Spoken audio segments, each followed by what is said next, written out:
سعید خدری رضی اللہ تعالیٰ عنہ راوی دے و محبوب فرمائل یا فاطمہ تو قومی الى اضحیتی کی فشہدیہا محبوب فاطمی رضی اللہ عنہ تو پاسے گا کلچستا لالکی گنو التا ادرے گا حاضر شاہ فشہدیہا حاضر شلتا فإن لك بأول قطرة تقطر من دمها أن يغفر لك ما سلف من ذنوبك اے فاطمی بی بی لاکس آغازے کے ادرے گا کلچ استادا قربانی ساروی نوین تلیگی واول ساس کے تی پریوزی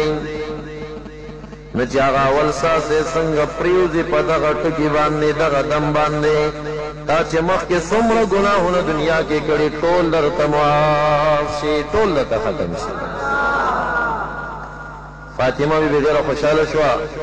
ډېره محبوب هم په امت باندې ډېر مهربان دی خو خاندان هم ډېر مهربان دی قالت یا رسول الله لنا خاصة اهل البيت ولنا وللمسلمين اے محبوب علیہ السلام تاسو چې کوم اجر بیان چې یو ساس کې وینه تلیږي نو د هغې سره متصله د انسان تمامه ګناه معاف کیږي النا خاصة اهل البیت دا موږ ستا خاندان یو نو د رسول الله خاندان دپاره دا اجر خاص دی که نه لنا وللمسلمین موږ ته مشته او عامو مسلمانانو ته مشته قال نو محبوب علیه السلام فرمیل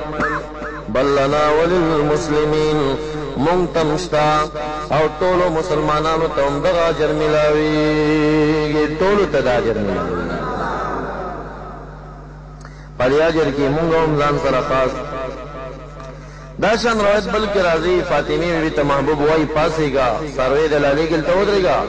فإن لك بأول قطرة تقطر من دمها مغفرة لكل ذنبنا یو ساس کې چې تلیږي د هرې ګناه لپاره مغفرت دی دا اما انه یجاع بلحمها ودمها توضع في میزانک 70 ضعفا ستا د څاروي غوښه به م راشي وینه به م راشي ورځ د قیامت باندې به وچندې باندې درنه وتللی شي او د نیکۍ په اعمالو کې به واچولی شي ونه بلکې اویا چنده 70 ضعفا اویا چنده درنه به د نیکۍ په تله کې واچولی شي نو دا په خوښۍ د نفس باندې ممکن چې د اختره پورې بل بیان راشي شاید په هغې کې دا قربانی متعلقه احکاماتو بیان شي خو د فضیلت متعلق مې دا څو خبرې وکړي نو یو مسله د عرفې د ورځې د روژې چې ضرور دا ونیسئ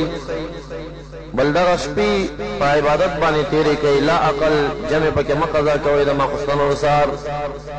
او دریم قرباني د زړه په خوښۍ په شوق باندې په دغه سخا باندې مه هېرېږه که لږ زیاتې پې باندې ولګېدې اله العالمین به خیر و برکت ستا په نور مال کې واچوي کمزورې مال مه